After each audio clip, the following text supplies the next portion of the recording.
Congratulations. Welcome to my castle. Whew.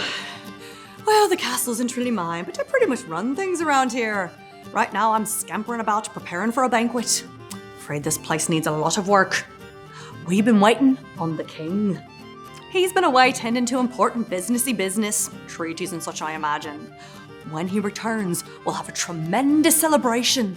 And just in time for Christmas, too. Speaking of Christmas, and waiting, and kings, did you know that King Jesus is the reason we celebrate Christmas? And before he was even born, people were already waiting for his arrival. It's true. There was a great king named David. Oh, not groundskeeper David. You know that man never bathes. It's dreadful. No, this David was the ruler of Israel. God promised him that one of his future relatives would rule forever, and God was talking about Jesus. Even though God said it, there were times it didn't seem like it would ever happen. The kingdom of Israel was split in two, each part captured by big empires, and many of the Israelite people were forced to leave their homes. Oh, it's just dreadful. One of those Israelites was a man named Daniel. He had to go live in a place called Babylon. God was faithful to Daniel and gave him the ability to understand dreams, if you can believe it. One night, he had a very strange dream. Some of it was even scary. But an angel explained that the dream was actually full of hope. Here's what happened. First, Daniel saw the winds of heaven stirring up the great sea. In those days, people were afraid of the sea, especially with the waves sloshing all over the place. Can't say as I blame them. For Israelites far away from home, this might have been what life was like in Babylon. Sloshy. Next, 4 beastly creatures came out of the sea. The first 3 looked like different hungry and fierce animals mixed together.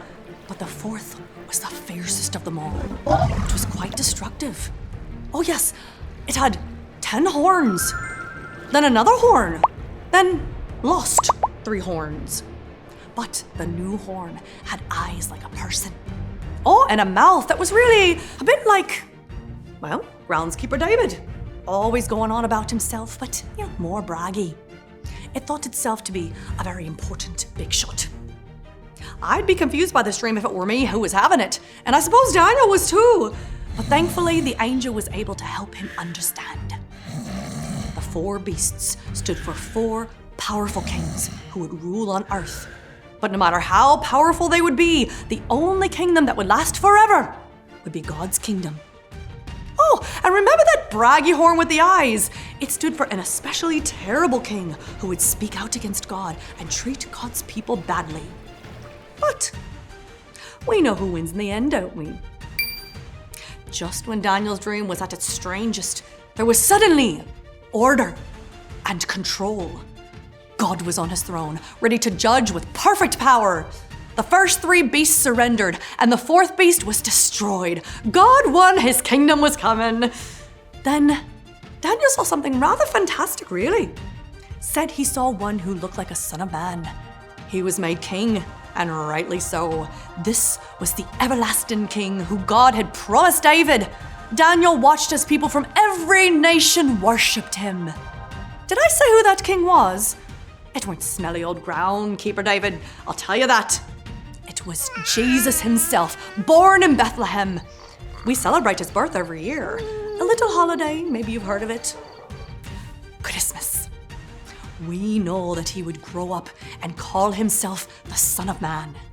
But Daniel didn't know any of this. He only knew that God would send an everlasting king.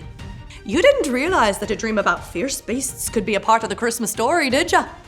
Well, it's because the real heart of the story is waiting with hope. Oh, I've got to get back to work. There's so much to do before the king arrives. Oh, good day to you all.